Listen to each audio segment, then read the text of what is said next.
Hello everyone. Well, इससे पिछले video में आप लोगों ने चैप्टर 1 का वीडियो देखा होगा और जैसा कि चैप्टर 2 का वीडियो जो आपने आज देखा, क्वेश्चन मैं उम्मीद करता हूँ आप सभी ने सॉल्व कर लिए होंगे। चलिए उनका सोल्यूशन देखते हैं हम लोग। The unit of electric potential is, we know that the formula for electric potential is V is equal to W upon Q। W यहाँ पर वर्क है, वर्क का यूनिट जूल, Q चार्ज है, चार्ज का यूनिट कूलाम, तो joule पर coulomb. किसी ने पूछा इलेक्ट्रिक पोटेंशियल का यूनिट क्या होता है, तो जूल पर coulomb. This is our right answer, right. Next question की तरफ बढ़ते हैं। अगले क्वेश्चन में वो हमसे बोल रहा है the electric potential at a point due to a dipole in the transverse position is. Transverse position में पोटेंशियल पूछ रहा है। तो भैया मैंने ये पढ़ा हुआ है कि ये इलेक्ट्रिक डाइपोल है, -Q + Q, ये इसका मिड पॉइंट है वो, और मुझे मालूम है दोनों चार्जेस के बीच का डिस्टेंस डाइपोल में 2L होता है। ये मिड पॉइंट है तो फिर ये L और ये L। ट्रांसवर्स पोजीशन में हम लोग जो पोटेंशियल निकालते हैं वो इस पॉइंट पे निकालते हैं जो कि परपेंडिकुलर बाइसेक्टर पर होता है। मैंने मान लिया ये R डिस्टेंस पे। तो क्वेश्चन है उसका the value of electric potential at point P due to an electric dipole in transverse position. तो भैया इस पॉइंट पर पोटेंशियल, वैसे तो आप लोगों ने डायरेक्ट फॉर्मूला प्रूव किया है V is equal to 0 transverse position में, राइट। पर फिर भी अगर कोई भूल जाता है तो कोई दिक्कत वाली बात नहीं है, हमें इस पॉइंट पे पोटेंशियल निकालना है। तो इस पॉइंट पे पोटेंशियल जो होगा -Q चार्ज के कारण होगा, +Q चार्ज के कारण होगा। तो चलिए निकालते हैं। सबसे पहले मैंने इसको इससे मिलाया और इसको इससे मिलाया। ये डिस्टेंस R है, ये डिस्टेंस L है। तो पाइथागोरस थ्योरम से हम लोग ये निकाल सकते हैं, हाइपोटेन्यूज का square is equal to perpendicular square plus base square. Square हटाऊंगा तो ये रूट आ जाएगा, यानी हाइपोटेन्यूज हमारा आ गया √R² प्लस L²। इसी तरीके से ये भी R है, ये L है, तो ये भी √R² प्लस L²। अब मुझे इस पॉइंट पर पोटेंशियल चाहिए, तो इस पॉइंट पर पोटेंशियल -Q चार्ज के कारण होगा। मैंने मान लिया -Q चार्ज के कारण पोटेंशियल V1 है, +Q चार्ज के कारण पोटेंशियल V2 है। तो इस पॉइंट पर नेट पोटेंशियल जो हो गया that is V is equal to V1 plus V2। तो चलिए V1, -Q चार्ज के कारण इस पॉइंट पे पोटेंशियल है V1। तो हमने पढ़ा electric potential at any point due to a point charge, formula होता है 1/4πε0 Q यहाँ पर -Q है अपॉन R यहाँ पर है √R² प्लस L²। फिर प्लस V2 पोटेंशियल जो है वो +Q चार्ज के कारण है, तो यही फॉर्मूला हमने फिर से लगाया। तो 1/4πε0 Q अपॉन R, अब इसके लिए R है √R² प्लस L²। तो आप गौर से देखिएगा V is equal to, minus को पहले लिख दिया तो -Q upon 4πε0 √R² plus L², और ये प्लस का Q का 1 से मल्टीप्लाई करेंगे Q upon 4πε0 √R² plus L²। ये पूरा माइनस का टर्म है, ये पूरा प्लस का टर्म है, कैंसिल आउट हो जाएगा, V इज इक्वल टू 0। उम्मीद करता हूँ आप लोग समझ गए होंगे। नेक्स्ट आंसर की तरफ बढ़ते हैं हम लोग। अगला क्वेश्चन है हमारे सामने।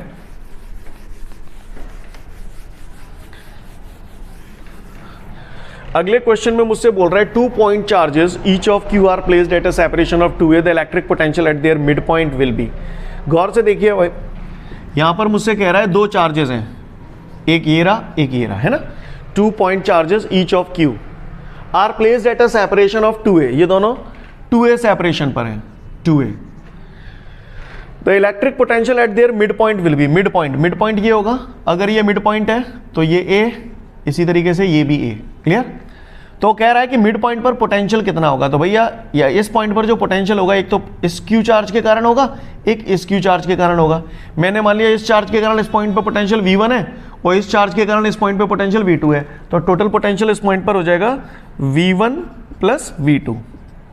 तो चलिए V1 इस चार्ज के कारण इस पॉइंट पर पोटेंशियल, तो हमने पढ़ा electric potential at any point due to a point charge, क्या फॉर्मूला है, हाँ 1/4πε0 Q अपॉन R, 1/4πε0 Q। तो Q यहाँ पर Q है अपॉन R कितना है, इसके कारण इस पॉइंट पे निकालने, तो ये डिस्टेंस A है, प्लस V2 इस चार्ज के कारण इस पॉइंट पे पोटेंशियल है, तो फिर से वही फॉर्मूला लगाएंगे 1/4πε0 Q अपॉन R। तो इसके लिए यहाँ से यहाँ तक का डिस्टेंस A है, दोनों सेम टर्म है। 1/4π पूरा की पूरा, जिसको नहीं समझ में आता ज़्यादा ऐसे देख ले, 1/4πε0 Q अपॉन A कॉमन आ रहा है दोनों में, तो यहाँ 1 + 1, तो ये हो जाएगा आपका 1/4πε0 2Q अपॉन A। ये हमारा आंसर आ गया, राइट। अब देखते हैं कौन सा ऑप्शन मैच कर रहा है। तो ये आपको 4 ऑप्शन दे रहा है, 0 तो 0 तो नहीं है ना। Q अपॉन 2π ये हो जाएगा हमारा, देखिए 2 1 = 2, 2 2 = 4, तो Q 1 = Q, Q upon 2πε0A, ये हमारा करेक्ट आंसर हो गया। उम्मीद करता हूँ समझ गए होंगे आप लोग। अगले क्वेश्चन की तरफ बढ़ते हैं हम लोग। नेक्स्ट क्वेश्चन देखते हैं। नेक्स्ट क्वेश्चन है, N electric dipole of dipole moment P is placed in a uniform electric field in the stable equilibrium position. If it is rotated by an angle theta, then what will be the electric potential energy of the system in this position? हाँ भैया, potential energy हम लोगों ने पढ़ा है, potential energy पहले भी पढ़ चुके हैं हम लोग। हाँ, potential energy of an electric dipole when it is placed in the uniform electric field, direct formula है U is equal to minus P cos theta. Yes और नो? नेक्स्ट क्वेश्चन, आगे बढ़ते हैं इसके बाद। When two charged objects are connected by a conducting wire, no current flows between them if there। भाई मैंने आपको बताया था ये दो चार्ज कंडक्टर हैं, है ना, दो चार्ज कंडक्टर हैं। अगर मैं इनको एक मेटेलिक वायर द्वारा कनेक्ट करता हूँ, है ना, तो चार्ज का फ्लो होता है। और बताया था जब आपको चैप्टर पढ़ाया था, तो चार्जेस का फ्लो जो होता है वो हमेशा हाई पोटेंशियल से लो पोटेंशियल की तरफ होता है। और ऐसा तब तक होता है जब तक कि दोनों के पोटेंशियल सेम ना हो जाए। जैसे ही दोनों के पोटेंशियल सेम हो जाएंगे, चार्ज का फ्लो बंद हो जाता है। चार्ज का फ्लो बंद हो गया यानी करंट का फ्लो बंद हो गया। तो करंट का फ्लो बंद कब होता है? जब दोनों के पोटेंशियल सेम हो। सीन क्लियर है सभी को? जैसे हीट का फ्लो हमेशा हाई टेम्परेचर से लो टेम्परेचर की तरफ होता है और तब तक होता है जब तक कि दोनों के टेम्परेचर सेम ना हो जाए। ठीक उसी प्रकार चार्ज का फ्लो हमेशा हाई पोटेंशियल से लो पोटेंशियल की तरफ होता है और तब तक होता है जब तक कि दोनों के पोटेंशियल सेम ना हो जाए। तो यहाँ पर करेक्ट आंसर क्या हो जाएगा? When the potential are same. Clear? Potential are same. Next question की तरफ बढ़ते हैं अब हम लोग आगे। The SI unit of electrical capacity is, capacity का फॉर्मूला पढ़ा था हमने, अगर आप लोगों को याद हो तो C is equal to Q upon V। Clear? तो Q चार्ज है, चार्ज की यूनिट कूलाम, V पोटेंशियल है, पोटेंशियल की यूनिट वोल्ट, कूलाम पर वोल्ट। कूलाम पर वोल्ट कोई ऑप्शन ही नहीं है। तो एक कैपेसिटी का एक और हमने डायरेक्ट यूनिट पढ़ा था, दैट वाज फैराड। क्लियर? तो क्या आंसर हो जाएगा हमारा? फैराड। CGS सिस्टम में भी पता होगा क्या होता है CGS सिस्टम में unit, state farad. Very good. चलिए नेक्स्ट क्वेश्चन की तरफ चलते हैं। The capacitance of a parallel plate condenser does not depend upon. तो भैया देखते हैं कैपेसिटी का फॉर्मूला हम लोगों ने पढ़ा है, C is equal to K epsilon naught A upon D। ये capacity of parallel plate condenser का फॉर्मूला है। क्लियर है? तो ये हमारा देखो एरिया पे डिपेंड करता है, distance between the two plates पे डिपेंड करता है, dielectric constant of the medium पे डिपेंड करता है। लेकिन हमने पढ़ा था कैपेसिटी का Q अपॉन V, है ना। हमने जब ये पढ़ा था तो हमने पढ़ा था Q proportional to V।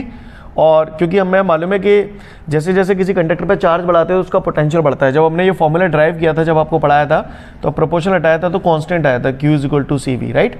V को नीचे ले आऊँगा तो C is equal to Q upon V भी लिखा जा सकता है।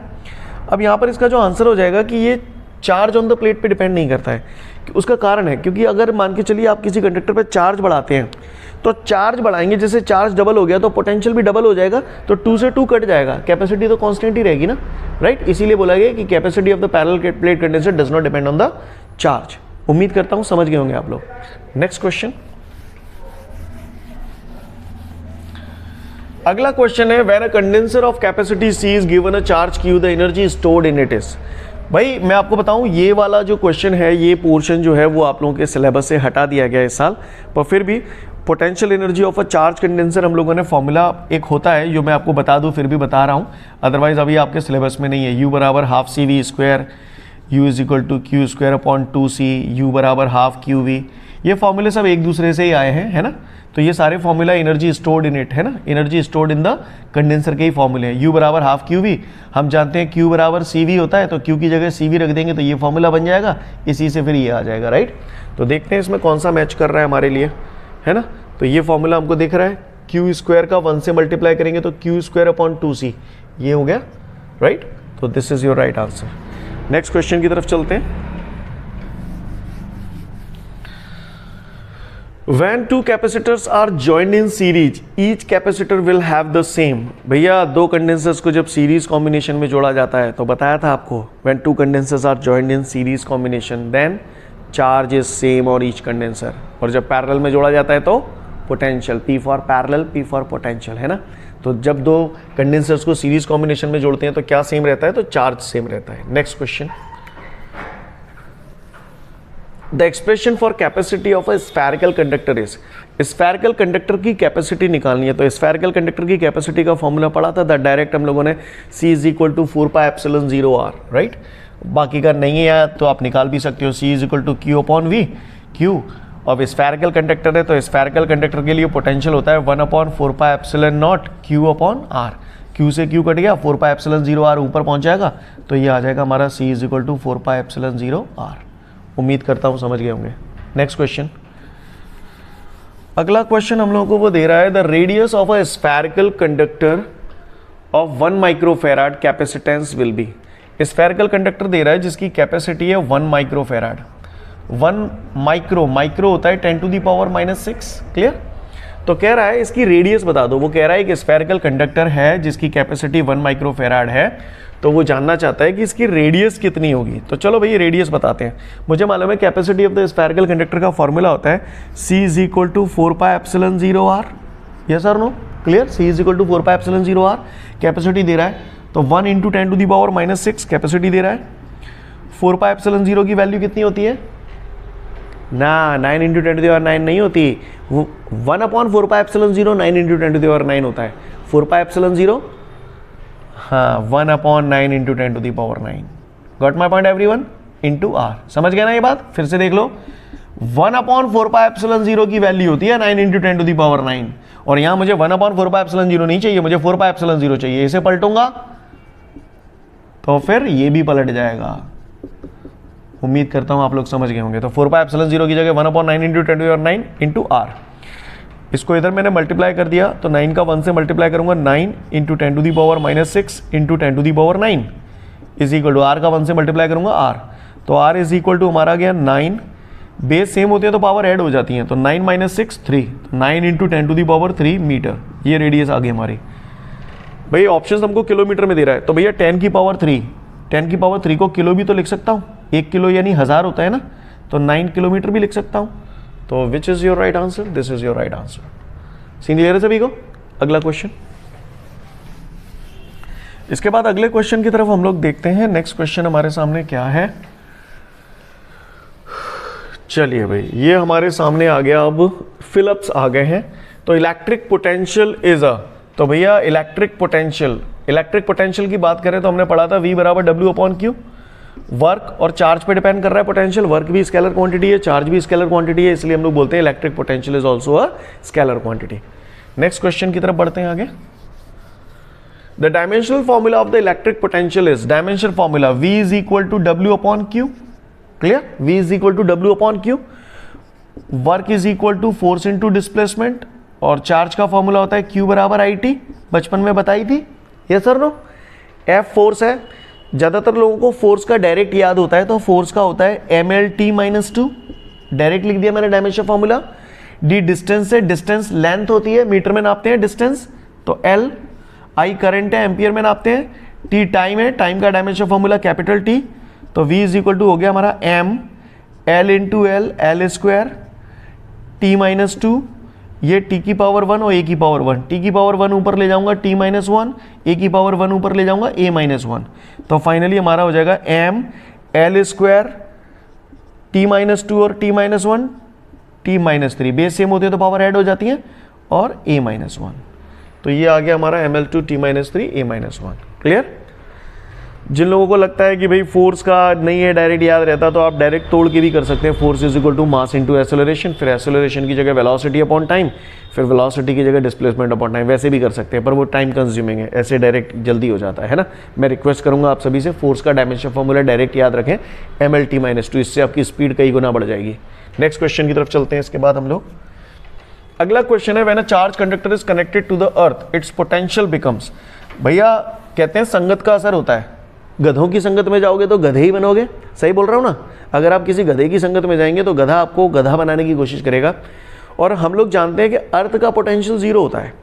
अर्थ का पोटेंशियल 0 होता है। अब अगर किसी चार्ज कंडक्टर को अर्थ के साथ कनेक्ट करोगे तो अर्थ उसके पोटेंशियल को भी 0 करने की कोशिश करती है, और 0 कर देती है। राइट? तो वही पूछ रहा है, when a charge conductor is connected to the earth then its potential becomes 0। आगे बढ़ते हैं नेक्स्ट क्वेश्चन की तरफ। अगला क्वेश्चन है, the intensity of electric field on any point of an equipotential surface is. तो भैया intensity of electric field on any point of an equipotential surface is perpendicular. एकदम से क्लिक नहीं करता ये आंसर हमको। याद करो, the properties of equipotential surface, electric lines of forces always cut the equipotential surface normally यानी परपेंडिकुलर। आपने पढ़ा है ना, जैसे ये चार्ज है ना, सपोज करो ये एक पॉजिटिव चार्ज है, तो इलेक्ट्रिक लाइंस ऑफ फोर्सेस ऐसी तो निकलती हैं, लाइक दिस। बोलो भैया, ऐसे, राइट। अब जैसे मान के चलिए यहाँ से r डिस्टेंस पे एक पॉइंट है, यहाँ कुछ ना कुछ पोटेंशियल होगा, r डिस्टेंस पे एक पॉइंट यहाँ भी है, ये सारे पॉइंट r डिस्टेंस पे हैं, तो इसी को ही तो आप इक्विपोटेंशियल सरफेस बोलते हो। अब बताओ, इक्विपोटेंशियल सरफेस के ये लाइन परपेंडिकुलर ही तो है, तो इसीलिए बोल रहे the intensity of electric field on any point of an equipotential surface is perpendicular. Equipotential surface पे intensity of electric field is always perpendicular. Scene clear है? उम्मीद करता हूं आप लोग समझ गए होंगे। अगले क्वेश्चन की तरफ बढ़ते हैं। इसके बाद electric potential of earth is considered. 2 minute पहले भी हम लोगों ने बात की थी, अर्थ का जो पोटेंशियल होता है that is always considered as 0। Next question की तरफ बढ़ते हैं अब हम लोग। अगला है 1 farad is equal to 1 coulomb upon. बच्चों बचपन में हमने पढ़ा था C बराबर Q अपॉन V। क्लियर है? अगर मैं कैपेसिटी 1 फैराड रख रहा हूं, चार्ज 1 कूलम रख रहा हूं, तो पोटेंशियल कितना रखना पड़ेगा? 1 वोल्ट रखना पड़ेगा, तभी तो 1 फैराड आएगा। यस और no? Next question, 1 farad is equal to, तो भैया डायरेक्ट कन्वर्जन है, 1 farad is equal to 9 × 10⁻11 stat farad. याद रखना पड़ेगा आपको, राइट? निकाल भी सकते हैं। आगे बढ़ते हैं, नेक्स्ट क्वेश्चन की तरफ बढ़ते हैं। Fill in the blanks is a device which is used to increase the electric capacity of a conductor. Okay. Simple definition है कंडेंसर की। कंडेंसर ये कैपेसिटर एक ही बात होती है। मैंने कंडेंसर की डेफिनेशन में बताया था, condenser is a device by which we can increase the capacity of a conductor without increasing its size, है ना। कंडेंसर एक ऐसा डिवाइस है जिसके ज़रिए हम किसी कंडक्टर की कैपेसिटी को बढ़ा सकते हैं विदाउट इंक्रीजिंग इट्स साइज। तो सिंपल सा डेफिनेशन लिखा हुआ है, तो फिलअप में क्या आ जाएगा? ये तो कंडेंसर लिख सकते हैं, ये कैपेसिटर लिख सकते हैं, एक ही बात है। नेक्स्ट क्वेश्चन की तरफ बढ़ते हैं आगे। अगला क्वेश्चन है on increasing the distance between the plates of a parallel plate condenser its capacity. तो भैया पैरेलल प्लेट कंडेंसर की कैपेसिटी का फॉर्मूला पढ़ा था हमने, C बराबर K∁0 A अपॉन D, है ना। जैसे ये मैंने पैरेलल प्लेट कंडेंसर बना दिया, ऐसे ही तो बनाते थे, इसमें D distance between the 2 plates होता था। अब आप बताओ C और D दोनों एक दूसरे के कैसे हैं? इन्वर्सली प्रोपोर्शनल है। इन्वर्सली प्रोपोर्शनल में एक बढ़ता है तो दूसरा घटता है, या एक घटता है तो दूसरा बढ़ता है। तो वो कह रहा है on increasing the distance between the plates, दोनों प्लेट्स के बीच का डिस्टेंस अगर बढ़ा दूं तो कैपेसिटी आप ही बता दो क्या हो जाएगी? घट जाएगी या बढ़ जाएगी? हाँ, घट जाएगी। क्लियर है? नेक्स्ट क्वेश्चन की तरफ आगे बढ़ते हैं। अगला क्वेश्चन है इसके बाद हमारे सामने, on joining 4 condensers of capacity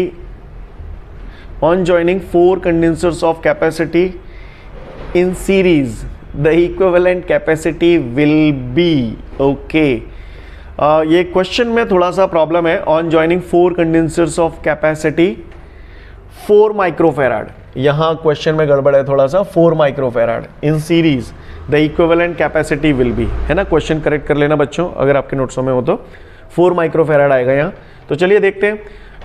हम लोगों ने पढ़ा था capacity of the parallel plate condenser in series combination. Series combination में फॉर्मूला होता है 1/C is equal to 1/C1 plus 1/C2 plus 1/C3 plus 1/C4। 4 condenser दे रहा है ना पट्टा हमको। वो कह रहा है on joining 4 condensers of capacity 4 microfarad in series the equivalent capacity will be. तो भैया चमका दो, 4 कंडेंसर, चारों की कैपेसिटी 4-4 माइक्रोफैराड दे रहा है, तो C1 भी 4, C2 भी 4, C3 भी 4, C4 भी 4। 1/4 1/4 1/4 1/4 4 बार है, तो ऐसे ऐसे लिख दो 1/4 इंटू 4, 4 से 4 हलवा हो जाएगा। बोलो भैया, तो 1/C is equal to 1/1, cross multiply कर दिया तो C is equal to 1 microfarad. क्योंकि हमने सारी वैल्यू माइक्रोफैराड में ही रखी थी तो आंसर भी हमारा माइक्रोफैराड में आ गया। उम्मीद करता हूँ आप लोग समझ गए होंगे। नेक्स्ट क्वेश्चन की तरफ आगे बढ़ते हैं। अगला क्वेश्चन है,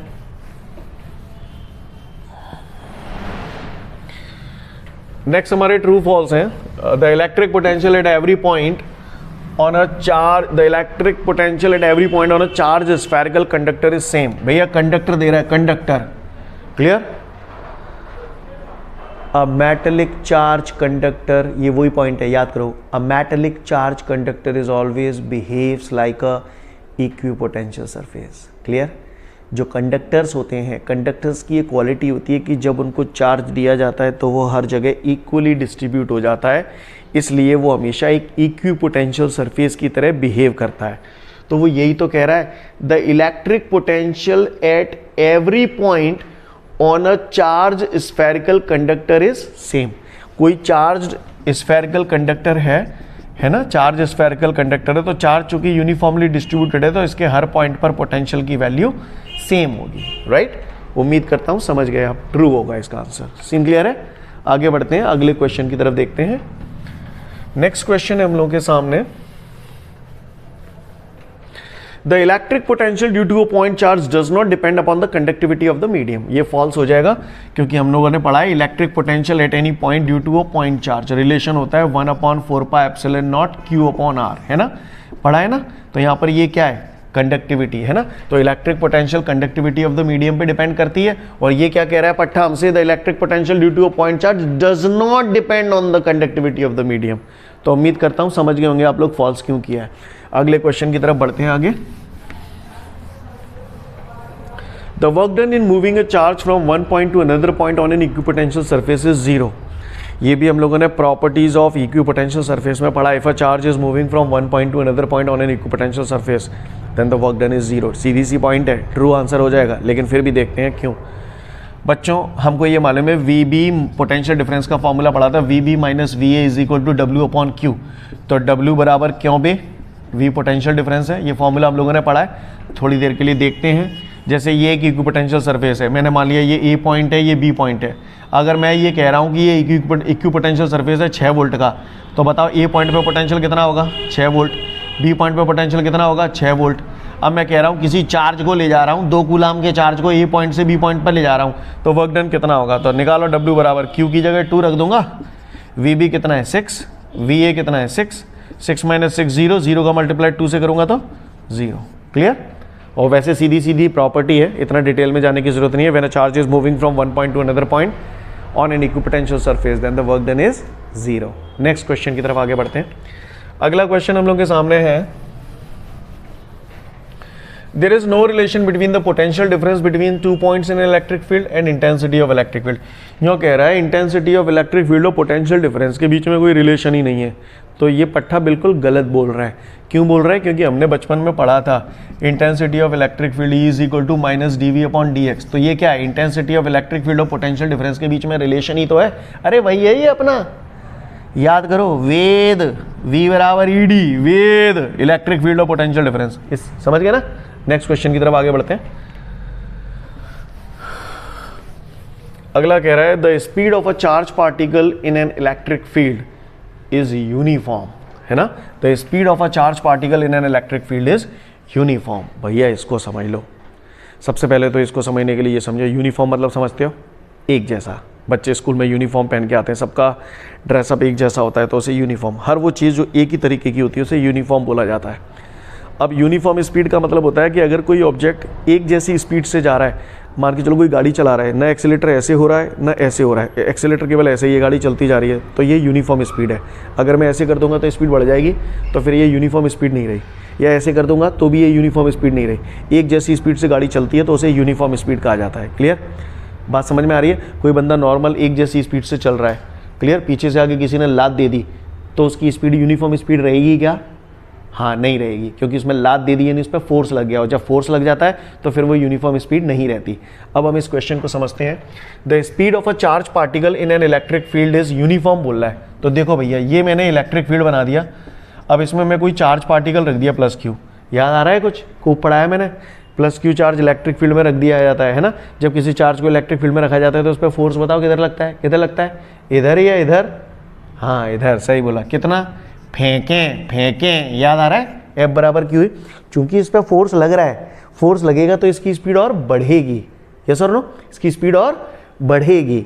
समझ पा रहे हैं आप मेरी बात को? सीन क्लियर है? ये +Q चार्ज है, क्लियर है? क्या बोल रहे हैं? The speed of a charge particle in electric field is uniform. तो भैया यूनिफॉर्म नहीं रहेगी। मान के चलिए, थोड़ा और डिटेल में देखते हैं। कोई चार्ज पार्टिकल है, इलेक्ट्रिक फील्ड में एंटर कर रहा है, ऐसे पहले से ही मैंने मान लिया उसकी स्पीड 3 मीटर पर सेकंड है, मान लो मन से।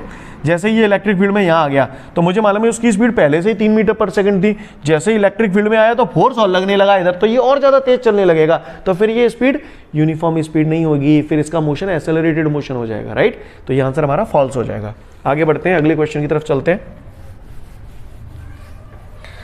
The capacity of a conductor decreases on increasing its size, तो भैया दिस इज फॉल्स, क्योंकि हमने पढ़ा है capacity of the conductor C is equal to 4πε0r, R is the radius of the conductor, याद आ रहा होगा आपको। अगर बताओ भैया इसका साइज बढ़ाऊंगा तो इसकी रेडियस बढ़ेगी, और रेडियस बढ़ेगी तो इसका मतलब इसकी कैपेसिटी बढ़ जाएगी।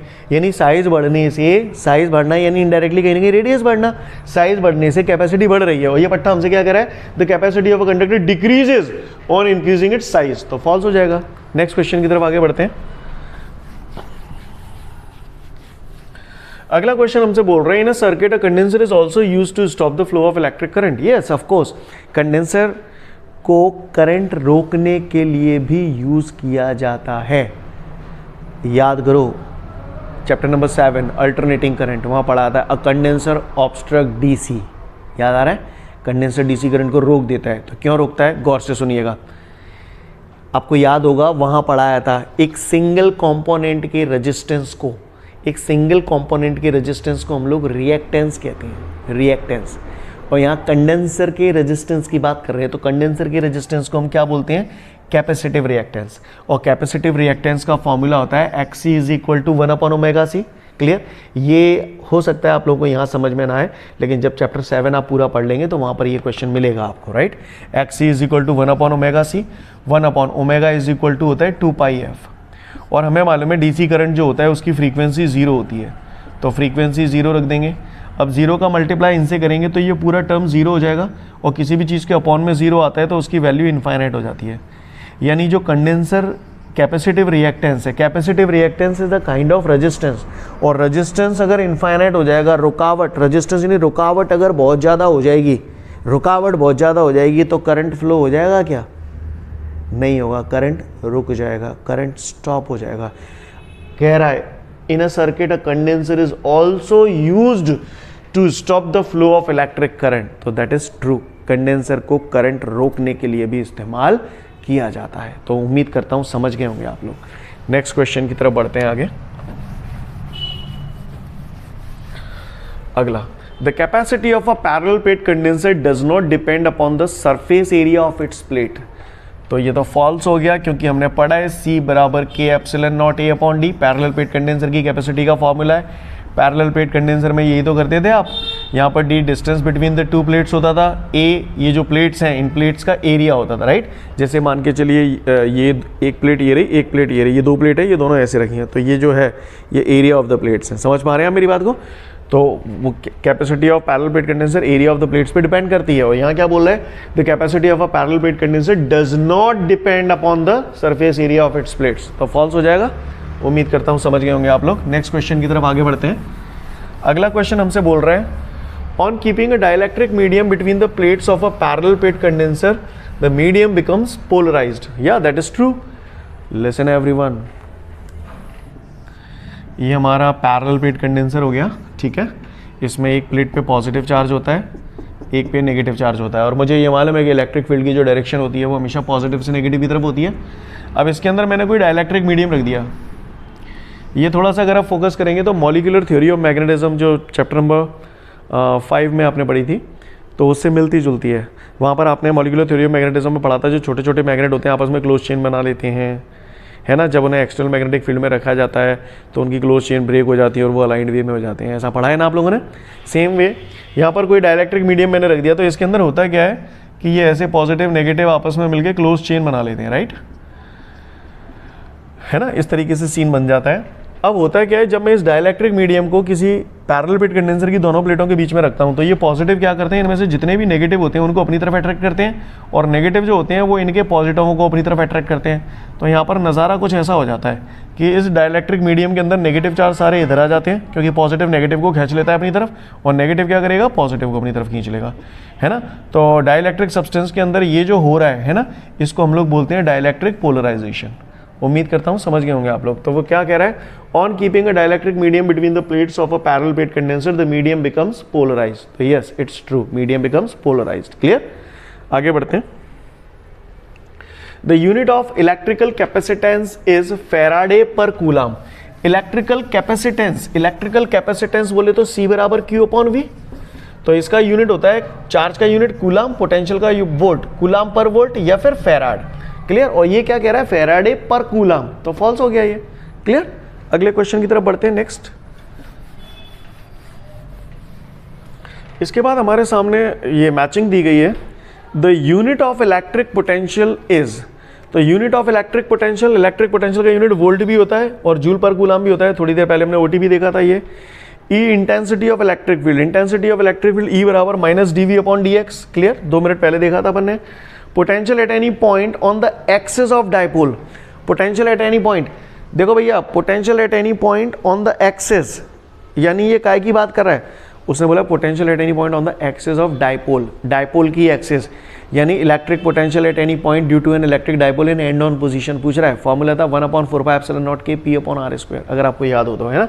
तो potential at any point on the axis of dipole हो जाएगा हमारा 1/4πε0 पी अपॉन आर स्क्वायर। इसके बाद नेक्स्ट देखते हैं, the acceleration of a moving charge in an electric field is.